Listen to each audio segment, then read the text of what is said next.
22واں پارہ ہے سورۃ السبا، پہلی آیت۔ اعوذ باللہ من الشیطان الرجیم، بسم اللہ الرحمن الرحیم۔ اللہ جل شانہ نے ماقبل سورۃ الاحزاب کے آخر میں بیان فرمایا کہ اللہ نے امانت کا جو بوجھ تھا وہ آسمانوں اور زمینوں اور پہاڑوں پر پیش کیا، لیکن انہوں نے اس بوجھ کو اٹھانے سے انکار کیا۔ جبکہ انسان نے اس بوجھ کو اٹھایا، اللہ نے انسان کے اندر انصاف اور علم کی صلاحیت رکھی ہے، اس لیے انسان اس بوجھ کو اٹھا چکا۔ اب اس امانت کی بوجھ میں سب سے پہلی بات توحیدی باری تعالیٰ ہے کہ انسان اپنے رب کو ایک اکیلے اللہ مان دے، اپنا معبود ایک اللہ ہی سمجھے، اللہ کے سوا کوئی معبود نہیں، اللہ کے سوا کوئی رب نہیں۔ یہ سب سے پہلی بات ہے اس امانت کے اندر کہ اللہ کے سوا کسی کی طرف دل و دھیان نہ چلے جائیں۔ اس اللہ فرماتے ہیں الحمدللہ الذی لہ ما فی السماوات و ما فی الارض۔ یہ سورہ سبا ہے، اور سبا کی تفصیل آگے آ جائے گی، ایک شہر کا نام ہے، لیکن سورت کی ابتدا توحید سے ہے۔ اس کائنات کے نظام میں حمد کے لائق ایک اللہ ہے، تمام تعریفوں کا مالک ایک اللہ ہے۔ ازل سے ابد تک جتنی تعریفیں اور جس مخلوق سے ہے وہ سارے کے سارے اللہ ہی کے لیے جس شکل میں ہیں۔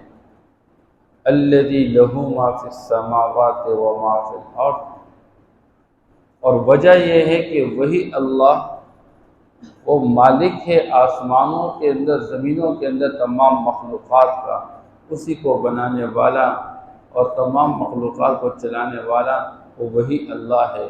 لہ ما فی السماوات و ما فی الارض وَلَهُ الْحَمْدُ فِي الْآخِرَةِ۔ دنیا کی آبادی، اس کو وجود دینے کے بعد یہ جو دنیا ہے اس میں بھی حمد کے لائق وہی اللہ ہے۔ اس دنیا کے مٹ جانے کے بعد جب آخرت شروع ہو جائے گی تو آخرت قیامت کے دن بھی سارے کے سارے حمد کا مالک وہ ایک اللہ ہی ہوگا۔ تو دنیا میں وجود کے اعتبار سے ابتداءً یہ اللہ ہی حمد کے لائق ہے، وہی تمام تعریف کا مالک ہے، اور انتہاءً آخرت کے اعتبار سے بھی اللہ ہی حمد کے لائق ہے۔ وَهُوَ الْحَكِيمُ الْخَبِيرُ، اور وہی ذات ہے جو حکمت والی ہے۔ اس کائنات کے اندر ذرہ ذرہ کو بنانے کی حکمت وہ اللہ ہی خوب جانتے ہیں، اور وہ اس کائنات میں ہر ذرے سے خوب واقف ہے۔ یعلم ما یلج فی الارض وما یخرج منہا، تمام تعریفیں اللہ ہی کے لیے ہے، وہی معبود برحق ہے، کیونکہ وہ جو علم رکھتا ہے اس جیسا علم کوئی نہیں رکھتا۔ اور اس کے علم کا حال یہ ہے کہ جو چیزیں زمین کے اندر داخل ہوتی ہے اللہ اس کو بھی جانتے ہیں، اور جو چیزیں زمین سے باہر نکلتی ہے اللہ اس کو بھی جانتے ہیں۔ بارش برس رہی ہے اور پانی زمین کے اندر چلا جا رہا ہے، اللہ اس سے بھی واقف ہے۔ انسان بیج زمین کے اندر ڈالتا ہے، اللہ اس سے بھی واقف ہے۔ یا ہم دیکھتے رہتے ہیں کہ کیڑے مکوڑے زمین کے اندر داخل ہو جاتے ہیں، اللہ ان سے بھی واقف ہے۔ یا ہم دیکھتے رہتے ہیں أَلَمْ نَجْعَلِ الْأَرْضَ كِفَاتًا أَحْيَاءً وَأَمْوَاتًا، ہم اپنے مردوں کو زمین کے اندر داخل کرتے ہیں، اللہ ان مردوں کے احوال سے بھی خوب واقف ہے۔ يَعْلَمُ مَا يَلِجُ فِي الْأَرْضِ وَمَا يَخْرُجُ فِيهَا وَمَا يَخْرُجُ مِنْهَا، اور اس زمین کے اندر سے جو کچھ نکلتا ہے اللہ ان سے بھی خوب واقف ہے۔ یہ جو ہم کھیتیاں دیکھتے ہیں اور سبزیاں دیکھتے ہیں اور پھل دیکھتے ہیں، یہ سب کچھ زمین کے اندر سے نکلتے رہتے ہیں۔ اس زمین کے اندر معدنیات ہے، ہم پٹرول دیکھتے ہیں، ہم گیس دیکھتے ہیں، ہم سونا دیکھتے ہیں، ہم چاندی دیکھتے ہیں، یہ ساری کی ساری چیزیں زمین کے اندر سے نکلنے والی اللہ اس کا بھی علم رکھتے ہیں۔ وَمَا يَنزِلُ مِنَ السَّمَاءِ، آسمان سے جو چیزیں اترتی ہے وہ فرشتوں کی شکل میں، وہ بارش کی شکل میں، یہ ساری کی ساری چیزیں اللہ جانتے ہیں۔ اوپر سے احکام آتے ہیں اللہ کی طرف سے، ان احکام کا علم بھی اللہ کا۔ اب آسمان سے جبریل جو ہے وہ قرآن لے کر آئے آپ صلی اللہ علیہ وسلم کے پاس، اللہ اس کو جانتے ہیں۔ وَمَا يَعْرُجُ فِيهَا، اور جو چیزیں آسمان کی طرف واپس چڑھتی ہیں، چاہے وہ فرشتوں کا واپس چڑھنا اللہ جانتے ہیں، یا انسان اعمال کرتے ہیں، یہ اعمال اوپر کی طرف جاتے ہیں، یہ اعمال اللہ جانتے ہیں۔ انسان دعائیں مانگتا ہے، یہ دعائیں اللہ کی طرف جاتی ہے، اللہ ان کو خوب جانتے ہیں۔ اس لیے جو چیزیں آسمان سے آنے والی ہے، آسمان کی طرف چڑھنے والی ہے، اللہ ان ساری چیزوں کا علم رکھتے ہیں۔ آسمان کے اندر مخلوق کا، زمین کے اندر تمام مخلوقات کا علم رکھنے والے وہ ایک اللہ ہے۔ جب اس طرح کامل علم رکھنے والی ذات وہ ایک اللہ ہے تو معبودی برحق بھی وہی ایک اللہ ہی ہے، وہی ایک اللہ ہی ہے۔ وَهُوَ الرَّحِيمُ الْغَفُورُ، وہ بخشنے والا، وہ مہربان ذات ہے۔ رحمت اس کی دنیا کے اندر عام ہے، ہر ایک کو اللہ جل شانہ اپنی نعمتوں سے نوازتے ہیں۔ آسمان کا نظام مسلمان بھی اس سے فائدہ لیتا ہے، کافر بھی، ماننے والا، انکار کرنے والا، یہ سارے کے سارے زمین سے فائدہ لیتے ہیں، ہوا سے فائدہ لیتے ہیں، پہاڑوں سے فائدہ لیتے ہیں۔ تو اللہ نے دنیا کے اندر اپنی رحمت کو عام کر رکھا ہے۔ الغفور، پھر انتہاءً انجام کے اعتبار سے اللہ جل شانہ اچھا انجام ماننے والوں کو عطا فرمائیں گے، ان کے گناہوں کو بخش دیں گے، وہ اللہ کے سامنے گر گڑا کے رو کے توبہ طائب ہو کے اللہ ان کو بخش دیں گے۔ پھر وہاں اللہ صرف مسلمانوں کو جنت کی مبارک زندگی عطا فرمائیں گے۔ اس لیے اللہ جل شانہ اس سورت کے اندر سب سے پہلی بات مسئلہ توحید کو بیان کر سکے، کیونکہ سورت کے شروع میں لکھا گیا ہے سورۃ سبا مکیہ، سورہ سبا مکی سورت کے اندر تین باتیں بیان کی جاتی ہے۔ پہلی بات توحید، دوسری بات رسالت کو بیان کیا جاتا ہے، اور تیسری بات قیامت کو بیان کیا جاتا ہے۔ آگے اللہ قیامت کے بارے میں بتاتے ہیں، اللہ فرماتے ہیں وَقَالَ الَّذِينَ كَفَرُوا لَا تَأْتِينَا السَّاعَةُ، یہ کافر لوگ کہتے ہیں، یہ اللہ کے منکر، اللہ کا انکار کرنے والے، پیغمبر کا انکار کرنے والے، آخرت کا انکار کرنے والے کہتے ہیں قیامت ہمارے پاس نہیں آئے گی، کوئی قیامت نہیں ہے۔ قُلْ بَلَىٰ وَرَبِّي لَتَأْتِيَنَّكُمْ عَالِمُ الْغَيْبِ، آپ کہہ دیجئے کیوں نہیں، میرے رب کی قسم جو غیب کی تمام باتوں کو جاننے والے ہیں، لَتَأْتِيَنَّكُمْ، وہ قیامت تمہارے پاس ضرور بھی ضرور آئے گی۔ لَا يَعْزُبُ عَنْهُ مِثْقَالُ ذَرَّةٍ فِي السَّمَاوَاتِ وَلَا فِي الْأَرْضِ، آسمانوں میں، زمینوں میں ایک ذرے کے برابر بھی کوئی چیز اللہ سے چھپی ہوئی نہیں ہے۔ وَلَا أَصْغَرُ مِنْ ذَلِكَ، اور نہ اس سے چھوٹی چیز، ذرے سے بھی کوئی چھوٹی چیز، وَلَا أَكْبَرُ، اور نہ اس سے کوئی بڑی چیز، إِلَّا فِي كِتَابٍ مُبِينٍ، مگر یہ کہ اللہ کے ہاں وہ واضح رجسٹر کے اندر درج ہے، اللہ کے ہاں سب کچھ موجود ہے، اللہ کے علم سے باہر کوئی چیز نہیں۔ اصل میں یہ کافر کہتے تھے کہ ایک مرتبہ ہمارا یہ بدن ریزہ ریزہ ہو جائے، مٹی ہو جائے تو ہمارے اس ہڈیاں بوسیدہ ہو جائے گی، اب یہ ذرہ ذرہ ریزہ ریزہ بدن، اس کو کون دوبارہ جوڑے گا، یہ ہڈیاں کون دوبارہ جوڑے گا، اس کے اوپر گوشت کون دوبارہ چڑھائے گا، اس انسان کو دوبارہ کون زندہ کرے گا اور کیسے زندہ کیا جائے گا۔ وہ اللہ فرماتا ہے یہ انسان جہاں جہاں بھی ہے، جہاں جہاں جس جس شکل میں یہ ٹکڑے ٹکڑے ریزہ ریزہ ہو جائے، یہ قبر کے اندر، یہ سمندر کے اندر، یہ ہواؤں میں اس کے بکھرا ہوا بدن، اللہ کے ایک ایک ذرے کا علم ہے، اللہ ان تمام ذرات کو جمع کرنے پر قادر ہے، اس کے ہڈیوں کو جوڑنے پر قادر، اس کے اوپر گوشت کو چڑھانے پر قادر ہے۔ وہی اللہ اس کو قیامت کے دن دوبارہ زندہ کرے گا جس نے پہلی مرتبہ اس انسان کو بنایا ہے۔ اولم یر الانسان انا خلقناہ من نطفہ فاذا هو خصیم مبین، انسان سمجھتا نہیں، دیکھتا نہیں ہے ہم نے کیسے اس کو ایک قطرے سے بنایا۔ تو یہ انسان ہمارے ساتھ جھگڑالو بن کے جھگڑتا رہتا ہے کہ مجھے موت کے بعد دوبارہ کون زندہ کرے گا، میں کیسے زندہ کیا چاہوں گا۔ اس لیے اللہ فرماتے ہیں اللہ کے پاس ایک ایک ذرے کا علم ہے، ان تمام ذرات کو اللہ پاک جمع کر ڈالیں گے، قیامت کے دن انسان کو دوبارہ اللہ پیش کرے گا۔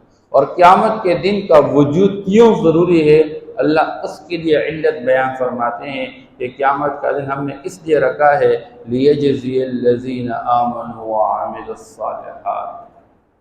آج یہ دنیا کی زندگی اللہ نے عمل کا میدان بنایا ہے، کوئی اچھا عمل کرنا چاہے اس کو اختیار دیا گیا، کوئی برا عمل کرنا چاہے اس کو اختیار دیا گیا، لیکن ایک دن اللہ نے مقرر کیا ہے جو قیامت کا دن ہے، جو فیصلے کا دن ہے۔ ان یوم الفصل کان میقاتا مالک یوم الدین، یہ مختلف الفاظ اللہ قیامت کے دن کا مالک، دین عربی زبان میں جزا کو کہتے ہیں، بدلے کو کہتے ہیں، جو جزا اور بدلے کے دن کا مالک ہے، جس نے جس طرح کا عمل دنیا کے اندر کیا ہے اس کے مطابق یا تو اللہ اچھا بدلہ دیں گے یا اللہ سزا دیں گے۔ اس لیے اللہ فرماتے ہیں ہم نے فیصلے کا ایک دن مقرر کیا ہوا ہے۔ ان یوم الفصل کان میقاتا، وہ دن بڑی ہیبت والے، یوم ینفخ فی الصور فتأتون افواجا، ایک سیٹی کے اندر پھونکا جائے گا، اور وہ جو پھونکا جائے گا اس ایک پھونک سے جتنے بھی انسانیت ہے یہ سارے اٹھ کے اللہ کے سامنے حشر کے میدان میں کھڑے ہوں گے۔ وَفُتِحَتِ السَّمَاءُ فَكَانَتْ أَبْوَابًا، آسمان کھول دیا جائے گا، دروازے بنا دیے جائیں اس کے اندر۔ وَسُيِّرَتِ الْجِبَالُ فَكَانَتْ سَرَابًا، ان پہاڑوں کو چلایا جائے گا۔ اِذَا السَّمَاءُ انفطرت، آسمان پھٹ جائے گا۔ اِذَا الْكَوَاكِبُ انتَثَرَتْ، یہ جو تارے چمکتے ہوئے نظر آ رہے ہیں یہ سارے کے سارے بے نور، اور یہ سورج اور چاند جمع الشمس والقمر یہ قیامت کے دن ٹکرا جائیں گے، اور جب یہ ساری چیزیں نیچے پانی میں آئے گا، سمندروں میں جا کے اندر ایک بلاسٹ ہو جائے گا، آگ لگ جائے گی، زمین ساری ایک چٹیل میدان بن جائے گی، یہ پہاڑ ختم ہو جائیں گے، یہ ریزہ ریزہ ہو جائیں گے، اون کی طرح ہوا میں اڑنے والے۔ اس لیے اللہ نے فرمایا ہم نے قیامت کے دن کو مقرر کر رکھا ہے، اور انسانوں کو دوبارہ زندہ کیا جائے گا۔ اور کس واسطے زندہ کیا جائے گا؟ اللہ فرماتا تاکہ اللہ بدلہ لیجزی الذین آمنوا وعملوا الصالحات، تاکہ بدلہ دے دے اچھا ان لوگوں کو جنہوں نے ایمان لایا، اللہ کو دیکھا نہیں، اللہ پر ایمان لائے۔ جیسے اللہ ہے اپنی ذات و صفات میں ہمارا اس پر ایمان ہے، ہم نے اللہ دیکھا نہیں ہے، ہم نے پیغمبر کو دیکھا نہیں لیکن ہمارے پیغمبر پر ایمان ہے، ہم نے قیامت کو دیکھی نہیں لیکن ایمان ہے، جنت دیکھی نہیں ہمارا ایمان، اور ہم نے جہنم کو دیکھا نہیں لیکن ہمارا ایمان ہے۔ اصل مسئلہ تو یہ ہے کہ بندے کے ایمان لائے، یؤمنون بالغیب، ہم تو غیب کے نظام پر کامل یقین رکھنے والے ہیں۔ آج کی دنیا میں لوگ میڈیا کا دور ہے، لوگ کوشش کر رہے ہیں جو غیب کی باتیں ہیں اس کو کسی طریقے سے شکل دے کے ویڈیوز کے اندر سمجھانے کی کوشش کر رہے ہیں۔ ان کی ویڈیوز بنائی جائے یا نہ بنائی جائے، اللہ نے انسان کا امتحان یہی رکھا ہے کہ بن دے کے تم نے اس پر یقین رکھنا ہے۔ اسی اللہ نے اس دن کو رکھا ہے، اور اس دن انسان کے اعمال کو شمار نہیں کیا جائے گا، اعمال کو تولا جائے گا۔ فَأَمَّا مَنْ ثَقُلَتْ مَوَازِينُهُ فَهُوَ فِي عِيشَةٍ رَاضِيَةٍ، جس کے نیک اعمال کا پلڑا باری ہو گیا، اللہ اس کو خوش و خرم زندگی، خوشگوار زندگی عطا فرمائیں گے۔ وَأَمَّا مَنْ خَفَّتْ مَوَازِينُهُ فَأُمُّهُ هَاوِيَةٌ، جن کے نیک اعمال کا پلڑا کمزور پڑ گیا تو پھر اللہ جل شانہ فرماتے ہیں اس کے لیے ہلاکت اور تباہی و بربادی ہے، جہنم کی آگ۔ اس سے اعمال کے اندر جو وزن پیدا ہوتا ہے وہ انسان کی نیت اخلاص کی بنیاد پر۔ اس لیے بندہ کے لیے اللہ نے قیامت کا دن مقرر کر رکھا ہے، دنیا کی اپنی اولاد، آخرت کی اپنی اولاد۔ آپ صلی اللہ علیہ وسلم نے فرمایا تم آخرت کی اولاد بن جاؤ، دنیا کی اولاد نہ بن، کیونکہ دنیا پیچھے رہ جانے والی ہے اور آخرت آگے سامنے آنے والی ہے۔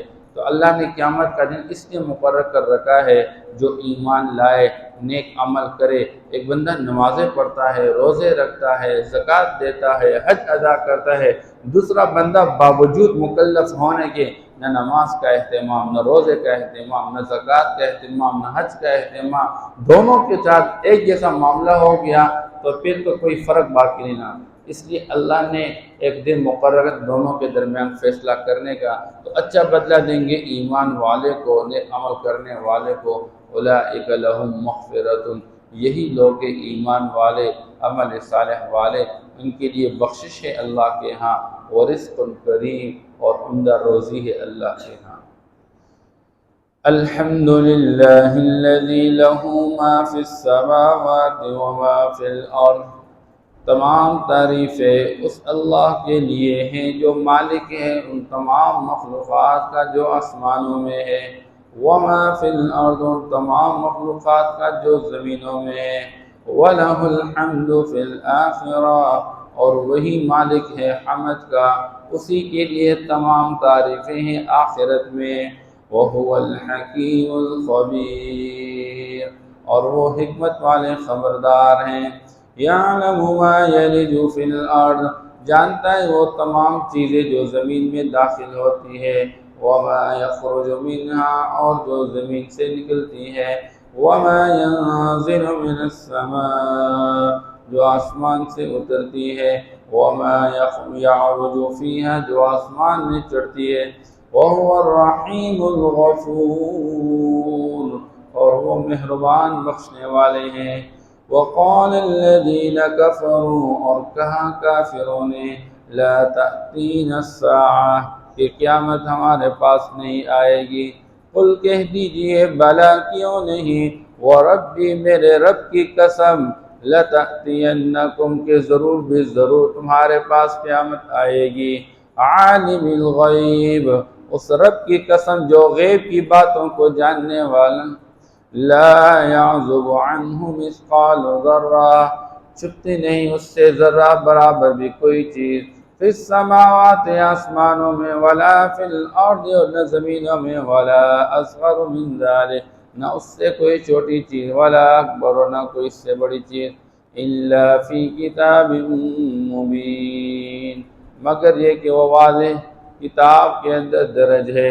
انسان کے تمام اعمال اللہ کے ہاں درج کیے جاتے ہیں، اچھے برے تمام، لیجزی الذین آمنوا وعملوا الصالحات، تاکہ بدلہ دے دے ان لوگوں کو جو ایمان لے آئے اور نیک عمل کر چکے۔